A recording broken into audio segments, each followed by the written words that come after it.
आज मैंने माननीय मुख्यमंत्री एकनाथ शिंदे साहब से अभी यहां आने के पहले मुलाकात की है।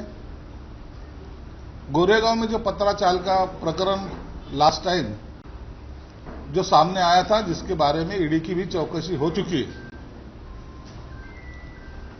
कोई दोषी पे कार्रवाई करने का भी उन्होंने संकेत दिया है। लेकिन इसके डीप में जब तक अपन जाते नहीं, वो सिर्फ एक आदमी तक सीमित नहीं है, तो 3-4 राजकीय पुढ़ारी या तो जो नेतागण है वो इसके अंदर फंसे हुए हैं, बिल्डर है और कोई अधिकारी है।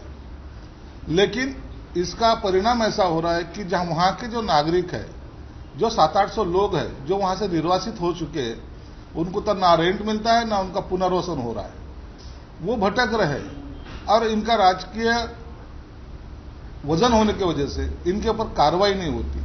इसलिए माननीय मुख्यमंत्री से और माननीय उप मुख्यमंत्री से मैंने दरख्वास्त की है कि इसके लिए निवृत्त न्यायमूर्ति के एक सदस्य के इसमें चौकसी समिति निमा जाए और वो चौकसी समिति ने 6 महीने के अंदर इसका एक अहवाल गवर्नमेंट को देना चाहिए। उसके अंदर जो भी इसमें भ्रष्ट अधिकारी या पुढ़ारी या तो जो भी बिल्डर मिलेगा, उसके ऊपर फौजदारी स्वरूप की कार्रवाई की जाए, ऐसी मैंने मांग माननीय मुख्यमंत्री और उप मुख्यमंत्री की तरफ की है। सर, पंकजा मुंडे ने दिल्ली में ये कहा कि मैं बीजेपी में हूं, लेकिन बीजेपी मेरी है क्या, इस तरह की बात कही है। इसे आप किस तरह से देखते हैं? देखो, उनका पार्टी का अंदर का मसला है। पंकजा मुंडे ने जो कहा है, शायद उसका दर्द उनको पता होगा, या तो उन्होंने ये कहा होगा कि मैं पार्टी की हूं लेकिन पार्टी मेरी है, ऐसा मैं मानती नहीं। मतलब मानती नहीं, इसका मतलब ऐसा नहीं कि मैं पार्टी की सबसे बड़ी नेता हूं, ऐसा भी मतलब हो सकता है। वो उनका वैयक्तिक राय, उसके बारे में मैं ज्यादा खुलासा नहीं दे सकता।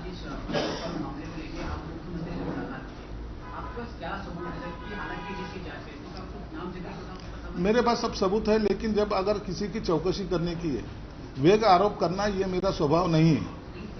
नहीं, सबूत अगर यही बता दे तो फिर चौकसी आए काहे के लिए हो गई? ये करीबन 6 लोग इसके अंदर इन्वॉल्व है। अगर उनके नाम अगर अभी मैं डिस्क्लोज करूंगा तो चौकसी आए काहे के लिए चाहिए? अरे बहुत राजकीय लोग बोलने के बाद राजकीय लोगों में पार्टी के नेता आ ही गए ना, बिल्डर भी है। सिरसाट जी, आप जो कह रहे हैं डॉक्यूमेंट आपके पास है, उसका कॉन्टेक्स्ट क्या है, किस चीज मतलब क्या बताने की कोशिश करता है वो डॉक्यूमेंट, किस दिशा में, किस लाइन एंड लेंथ पर आप जांच की मांग कर रहे हैं, वो सरल भाषा में थोड़ा समझाइए क्या? देखिए, वहां के 700-800 लोगों को पहले इन्होंने शिफ्ट किया है। एक बिल्डर है जिन्होंने करीबन 300 करोड़ रुपए की राशि उस मामले में वहां जमा की है। एक 9.5 कोटी का भी ट्रांजैक्शन वहां हो चुका है। ये ऐसे बहुत सारे बड़े बड़े जो ट्रांजैक्शंस है, इसमें ये करते वक्त कौन कौन लोग उसमें इन्वॉल्व है, इसकी जानकारी मेरे पास है। लेकिन वो चौकसी के टाइम जब मेरे को आयोग बुलाएगा तो मैं उनके सामने दूंगा। शिवसेना नेता संजय सिरसाट जी हमारे साथ हैं। सर, दिल्ली में एक कार्यक्रम था जहां पे बीजेपी की वरिष्ठ नेता पंकजा मुंडे भी मौजूद थी। उन्होंने कहा कि मैं बीजेपी में हो सकती हूं लेकिन बीजेपी मेरी नहीं हो सकती है। आप बीजेपी के साथ हैं, इस वजह से सवाल आपको पूछ रहा हूं, ये किस कॉन्टेक्स्ट में है? क्या बीजेपी में बीजेपी के लोग ही खुश नहीं है? ऐसा तो मुझे नहीं लगता, लेकिन कई बार ऐसा होता है कि पॉलिटिक्स में रहने के बाद आदमी को कहीं खुद को ऐसा लगता है कि मेरी थोड़ी पीछे हट हो रही, या तो मुझे कोई नेता पूछ नहीं रहा। इसके मायने ये नहीं होता पार्टी में उनका स्थान नहीं है। वो पार्टी की सरचिटनीस है, कोर कमेटी की सदस्य है, और शायद उनको ऐसा लगता है कि मुझे और मुझसे काम लेना चाहिए, या तो मुझे और इन्वॉल्व करना चाहिए, और पार्टी मेरा यूज एज ए वर्कर वो कर नहीं पा रहे, इसलिए उन्होंने उनकी शायद नाराजगी व्यक्त की होगी। लेकिन मुझे नहीं लगता। बीजेपी में भी ऐसे लोग हैं जो हर एक टाइम पार्टी के लिए अपना योगदान देते हैं, और पंकजा का नाम ये बड़ा नाम है, उनके पिताजी का नाम बड़ा रह चुका है, इसलिए उनको साइड ट्रैक करने का कोई सवाल ही नहीं आएगा, ऐसा मुझे लगता है। उन्होंने कहा कि अगर मुझे कुछ नहीं मिला तो मैं गन्ने की खेती भी कर लूंगी, गन्ना काटने चली जाऊंगी। मतलब इस लेवल की बातचीत उनसे निकलना कहीं ना कहीं क्या पार्टी में अनरश दिखाई दे रही है? आप पार्टी के साथ हैं? नहीं, ऐसा नहीं है। गन्ने की खेती करना भी बुरी बात नहीं है। हम किसान लोग हैं, हमारे लिए वो बड़ी बात नहीं है। लेकिन वो शायद फ्रस्ट्रेशन वो उनका दिखाना चाहते थे। उनको ऐसा लगता है कि मैं अभी थोड़ा न्यूट्रल हो गई हूं। तो मुझे एक्टिव होना चाहिए, एक तो एक्टिव हो या तो मैं राजकारण से थोड़ा सा अलग हट जाऊं, ऐसा उनका कहने का मतलब था। लेकिन मैं तो उनको यही कहूंगा, पार्टी में उनका स्थान बड़ा है और वो बड़ा ही रहेगा। इसलिए जो कुछ फ्रस्ट्रेशन आया है वो उन्होंने दिल में से निकालना चाहिए। एक आखिरी सवाल, बहुचर्चित पत्राचाल मामला है जिसमें संजय राउत को गिरफ्तार तक किया गया है। इस मामले में आप कुछ नए दस्तावेज लाने का दावा कर रहे हैं, क्योंकि ईडी ने ऑलरेडी चार्जशीट दाखिल की है, उसमें भी कई सारे डॉक्यूमेंट्स और एविडेंसेस ऐड हैं। क्या जो आपके पास दस्तावेज हैं वो चार्जशीट से अलग है, और क्या इसका असर जांच पर पड़ सकता है? देखिए, पत्राचाल का जो पहले ईडी ने जो इंक्वायरी की है वो एक लिमिटेड एंगल में की है, ऐसा मेरा मानना है। मुझे लगता है कि कोई ये काम एक आदमी का नहीं है, ये चैन है पूरी। इसमें बिल्डर भी है, पॉलिटिकल नेता भी है और कुछ अधिकारी भी है। इन सब ने जो रैकेट किया है, इसके वजह से तकलीफ किसको हो रही है? तो कॉमन आदमी को हो रही है। वो 700-800 लोग जो बेघर हो चुके हैं, जिनको आज रेंट भी नहीं मिलता, उनकी तो कोई दोष नहीं है।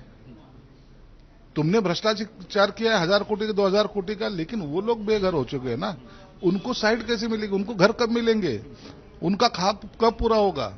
इसलिए मैंने आज जो निवेदन दिया है उसका मतलब ये है कि इसकी थोड़ी बड़े लेवल पे उसकी जांच होनी चाहिए। कौन कौन है इसमें? एक तो उनके लिए निवृत्त न्यायमूर्ति की तरफ से चौकसी की जाए, वो थर्ड पर्सन रहता है, जस्टिस रहता है, उनको पावर रहते हैं, जुडिशियल पावर रहते हैं। उसने अगर चौकसी किया तो सच सामने आएगा। और इसके ऊपर सरकार ने इनके ऊपर लगाम लगाना चाहिए। एक्चुअली राजद्रोह, ये अपने देश में राजद्रोह हो गया, इतना बड़ा घटना है। 800 लोगों को बेघर करना छोटी बात नहीं होती। पैसे कितने खाए, इससे कितने लोगों को बेघर किए इन्होंने, ये बड़ा गुनाह उनके ऊपर हो सकता है, ऑफेंस दर्ज हो सकता है। पत्राचाल के कई लोगों से हमने भी बातचीत की थी जब ये मामला सामने आया था। लोगों का ये कहना है कि बड़ी एजेंसियां कार्रवाई करती है, नेताओं पे कार्रवाई करती है, जैसा कि आपने सवाल उठाया। आम लोगों को उसका कोई भी बेनिफिट नहीं मिल पा रहा है, क्योंकि वो घर चाहते हैं। आप कार्रवाई करिए, वो उनके लिए वो सेकेंडरी है, लेकिन उनके लिए घर प्रायोरिटी है। लेकिन सर, इस मामले में मुंबई पुलिस की ईओडब्ल्यू ने भी मामला दर्ज किया था, बाद में ईडी ने भी दर्ज किया। तो क्या इनकी जांच में वो रास्ता निकालने के बजाय अगर और भी जांच आएगी तो क्या ये टाइम बाय या फिर टाइम का वेस्टेज नहीं माना जाएगा? आज जो मैंने मांग की है, आप समझ लो कि ये टाइम बाउंड प्रोग्राम है, फास्ट ट्रैक पे रहेगा। फास्ट ट्रैक पे रहेगा। अभी अगर सरकार, आज जो शिंदे साहब की सरकार, शिवसेना भाजपा की सरकार आई है, लोगों की उम्मीदें बढ़ चुकी है। लोगों को लगता है कि हमें फास्ट ट्रैक पे जाके हमको निर्णय मिलेगा, इसलिए इसकी लिमिट मैंने तय करने के लिए बोला है उनको। ये न्यायमूर्ति क्यों चुना? कोई अधिकारी को रिपोर्ट क्यों नहीं किया? क्योंकि अगर अधिकारी को किया तो वो फाइल पे फाइल बढ़ाते रहेगा, काम नहीं होगा। वो लोगों का क्या दोष है जो वो पत्राचाल में रहते थे? उनका दोष क्या है? उनको घर क्यों नहीं? अरे इनको फांसी लगा दो, कोई फर्क नहीं पड़ता, लेकिन वो लोगों को घर कब मिलेगा? ये मेरा सही सवाल है। इसलिए मैं ये आज मांग किया और मेरे को लगता है कि जल्दी इसके ऊपर निर्णय मुख्यमंत्री साहब लेंगे। तो हमारे साथ संजय सिरसाट थे, जिन्होंने बताया कि पंकजा मुंडे को किसी ने साइडलाइन नहीं किया है, लेकिन उन्होंने जो कुछ कहा है शायद उन्हें वो चीज लगती होगी। साथ ही पत्राचाल मामले में भी उन्होंने कहा कि इस मामले में वो न्यायमूर्ति की मांग इस वजह से कर रहे हैं ताकि ये मामला फास्ट ट्रैक पे जाए और वहां के लोगों को जो सपने का घर है वो उन्हें मिले।